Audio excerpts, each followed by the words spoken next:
Hello, hello, hello. You better call Saul. Spoilers, spoiler warning. Spoilers, because people don't like spoilers. Rightly so. I don't want to spoil it, but they don't show the show at the same time everywhere and geographical variations. And some people have lives. They're not like me. No life. And so they can't watch it at stupid o'clock in the morning. Well, it wasn't stupid. Daylight. It was 9 o'clock after taking a dog for a walk. That's not stupid. But yeah, spoilers. It's episode 4, hit and run, of the final season of Better Call Saul.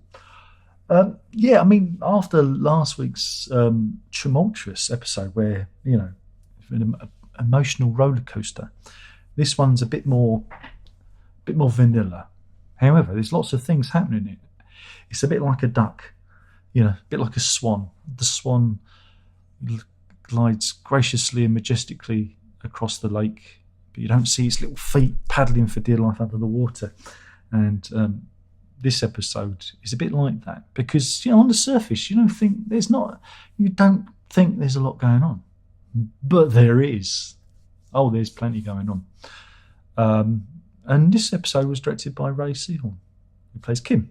So it was good. It was good to see. I like it when cast members get the chance to point the camera at things and put their stamp on it. And she did a very good job. I thought it was a very good episode. I thought it was very tightly paced, and there's a lot going on, even though there doesn't seem to be a lot going on. I'll explain. It opens with a really good suburban scene, which again you think it's one way, and then suddenly little bits you go, wait a minute, there's a security camera. Why is this couple being watched? They're on their bicycles. You think, what? And then there's another one which isn't it's almost like a ground camera, and you go, wait a minute, something's not right. This is how I'm watching it, because I've been watching Breaking Bad and Better Call Saul for a very long time, so I'm instantly, as soon as something unusual is made apparent, I'm alert. And then they go into their home and they're talking about the neighbours and whatnot, and you think, okay, this is weird. And they pass into the kitchen and there are two heavily armed men and you go, okay. And then they go into the living room and there's a guy with banks of monitors monitoring the house opposite. And they wrong foot you. It's clever. They wrong foot you because you look at it and you go, wait a minute, that house. I recognise that house. That's Gus Fring's house. Oh my God. Well, the FBI tailing him all along because, these are agents of some description. But it isn't apparent straight off who they are. That is revealed later on in the show. And then we get back to the plan of derailing Howard. We cut to Howard, who's going to see his psychiatrist, his therapist. And in the room, we get a little glimpse into Howard's life. Something's going on, even though outwardly, he seems to be a guy who's got everything under control. He's someone who seems to be, knows where he's somebody that is, like I said again, almost authoritarian. His home life isn't in any control, and there's obviously something happening. There's obviously some sort of trauma that's happened in his home life. There's, and he's trying to fix it, and the therapist is helping him with this. He can't fix it. He can't fix whatever the problem is at home. And for once we see an alternate side to him, because we don't know anything about his own life. We don't know anything about the character other than, he's Howard Hamlin, part of, Hamlin McGill, and that's all he is. And for a moment we see a slither, a glimpse of of the human Howard, which makes what they're doing to him seem even more awful. Because he's just a guy. just a guy, you know. But it's all part of this goes on, all part of the scheme that Kim and Jimmy Saul have cooked up. And I burst out laughing when I saw Jimmy Saul dressed up as Howard, complete with, whitened teeth and tan and the wig. I think the wigs in this show, they should get a special honour because, Bob Odenkirk, without his many wigs,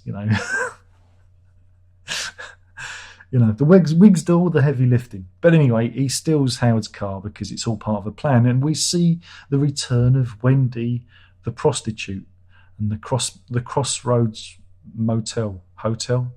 Crossroads Motel, that's a British soap opera from the 70s. And yeah, so we see an old character brought back. And we're getting a lot of this now. A lot of Breaking Bad is seeping into Better Call Saul. The worlds are merging as we step closer to Jimmy's final form. And he's using her because meanwhile Kim is set up a meeting with Ed Begley Jr. That's the problem with Ed Begley Jr. is whenever I see him, I think there's Ed Begley Jr. and I don't think of any of the characters he's actually playing because he's Ed Begley Jr., otherwise known as the first drummer from Spinal Tap, Stumpy Joe. And we see that there is a scheme afoot. And the scheme is that it's not Howard, has an argument with the prostitute, dumps her on the pavement outside this restaurant where Kim is there, and she's recording under the table. But we also see, and this is what's happening here. We see a little bit of background into Begley's character because he's talking about Kim's talking about what she wants to do and she wants to help whatever schemes going on. And he talks about his son having a drug problem, and that instantly rang an alarm bell because again they're trying to push that Howard's got a drug problem. And this is why I don't think he's falling for it, because he has first experience of somebody who has a drug issue. So this is how I think their scheme may actually unravel, if it unravels. Again, I'm beginning to revise my my thoughts on the terrible, terrible scheme or the terrible, terrible fate that's going to befall Howard. But yeah, so he sees this, and he's like, "Is that Howard's car?" He's got a distinctive number plate, and it's all played out. And Jimmy has to get the car back, and of course, somebody's taken the car space. Who moves the cone? And he gets out just in the nick of time. And Howard is oblivious because Howard is, you can see, in between,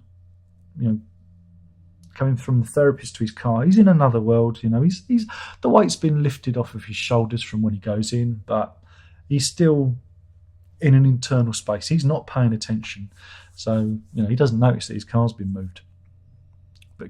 But Kim notices she's being followed. Interesting. Meanwhile, when Jimmy does get back to doing his work at the courthouse, he finds everyone treating him differently because he's a cartel man now. Everyone is off with him, and he's like he's been. And again, there's a scene in the canteen where everyone shuns him, and it's not canteen; it's kind of open eating area, and everyone is like leaving him alone. And this is another step towards his transition from Jimmy to Saul. Because if you remember the Saul Goodman character in Breaking Bad, he stands alone. He is very much Saul Goodman, And again, one of his long-standing colleagues says to him, could you let a murderer get away? And again, their relationship, their professional relationship and also their personal relationship seems to be fractured beyond all repair. It's over for him. However, whilst he's eating, he's inundated with phone calls because it's getting out there. The criminals are hearing that he's Salamanca's guy. He can get you off. And so he's inundated with work. The nail bar is full of people, miscreants that the owner of the nail bar doesn't want there, and so this accelerates him forward to all of this is the accelerant towards the Saul Goodman character being finalised. Meanwhile, Kim is noticing she's being followed. She confronts the people. They drive off. I mean, she does actually talk to Jimmy and says, are we being followed? Are we the bad people? And it's like, well, they still think that they're doing the right thing. And that's the worrying thing. But probably the most interesting part for me, in terms of the whole episode and the repercussions of the season, is when she goes back to the restaurant where she's been, I don't know, meeting clients or whatever, and she sits down. She's going to leave, and the guy, it's Mike. Mike's there because Mike is the guy who's behind the people telling her, because of Lalo Salamanca is alive, and you can see the fear in her face. And she asks him, why are you telling me? Why are you telling me and not Jimmy? And he doesn't mention, again, Mike's behaviour is really interesting. He says, your husband, you and your husband. He doesn't say Jimmy. He doesn't say Saul. It's like, to him, Jimmy Saul doesn't exist. He's only dealing with Kim. And he says to her, I think you're made of sterner stuff. And for that moment, oh boy, the penny for me dropped. I'm thinking, she's the mastermind. She really is the brains. And because Mike sees that in her, he sees her as somebody who's in control and who, she's smart, she's tough. And I think even Mike respects her. And I had like a flash forward vision of her like pulling the strings. In Breaking Bad, you don't see it because she's in the background. Who knows? She may have been even giving instructions to Mike, because he seemed to like respect her. And again, Mike's one of those characters who he doesn't give respect easily. He's a bit, but there was a respect there. And I'm thinking, oh wow, I think I'm going to revise my prediction and say she doesn't go to prison. She is behind the scenes. She is the brains. She is, as soon as shit got real, she was out. She was gone. And that's why Gene in the Cinnabon is waiting for her. He knows she's out there. And he's waiting for her to walk in. That ending is still going to happen, but she's not in prison. She's too smart for that. Or Mike is on her side. He sees something in her. I don't know. I may have read it wrong. I don't know. But it makes me fear for Howard, because maybe what they do doesn't necessarily harm his career, but just pushes him personally too far, because they don't know what's going on in his personal life. And if they push him and push him and push him, he's seeing a therapist. Something's happening in his mind. And maybe, Howard's the one who ends up the total victim in this. He is the victim. And in a way, I think that Jim is the victim too, because he's being manipulated. If you pan back, he's manipulated by a lot of people in this. He's manipulated by his brother, manipulated by Gus, by Walter White, by Kim, because he just wants to please everyone. He's there, he wants to please. And it's like, he's looking for approval, and that's his weak. Everyone has a weak spot. And again, Kim's weak spot is she's kind of out for revenge. She's lost something in her past. Again, once we find out what her past is, and we still don't know who she is. We've seen a little bit more about, like I say, Howard. We've seen a little bit more of other characters, but Kim's still closed off. But she sees Howard as an authority figure, and she wants to right wrongs, even though the wrongs are wrong.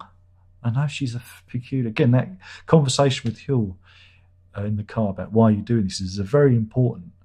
because he's acting as the audience. It's a very important conversation, and there's parallels with Breaking Bad. I mean, Walter White. Why does he do it? He doesn't have to do it. He could go back. His old colleagues would have accepted him back into their company. They would have given him the healthcare. He could have just been there in principle and not even had to do anything. But he breaks bad. That's the thing, and it's that thing of why. What is the mechanism? And I never really did understand why. Well, I think he's a psychopath because that's the way he behaves, But Jimmy isn't, and I don't think Kim is either, But there's something going on. But it's a very interesting, fascinating episode. Spooge turns up. He's been in it. I think he's been in it before, passing character, but he goes to Jimmy for help. Again, he's inundated with new clients, and this is where the end scene is where they find Saul Goodman's office, and we see it. It's all gutted, and she goes, "Oh, it smells bad." But this is the place. Kim gives approval. She says, "Yeah, this is it." Because if she'd have said no, Jimmy wouldn't have gone. Jimmy wouldn't have taken it on. He'd have gone somewhere else. But she went, "No, this is it. This is the place." And it's all coming together nicely. Though we've still got quite a few episodes. Again, I thought with the pacing of this, the way the show's gone, I thought the pacing would have taken a bit longer. But yeah, it's all coming together nicely now. And yeah, I see Kim's role quite differently. I also see Howard's role quite differently. I think he's gonna take on a most tragic figure, because we don't really know what's going on with him and Cynthia. We don't even know who Cynthia is. Is it his wife? We must assume that. Is it his daughter? Could be his dog. We don't know. But we know nothing of his personal life. And it's like Ed Begley Jr.'s character. He mentions his because we see them as they're like ciphers. They're just like authority figures. And that's who Kim sees them as. She just sees them as authority figures. And we do, because we see it through their eyes. But we're seeing, like I say, just a glimpse of the people. And that these are the people that they're playing with, And that's not a good thing, is it? That's not a good thing. But I know they've said that once we watch this season of Better Call Saul, we'll see Breaking Bad completely differently. And I think we know why now. So yeah, that's the episode. Hopefully I haven't spoiled it for everyone. Thank you for watching. Remember, you Better Call Saul, and I'll be back, I guess I'll be back next time to do the next episode. Hopefully you're enjoying it. And if you're not, I ain't going to change. Ta-da.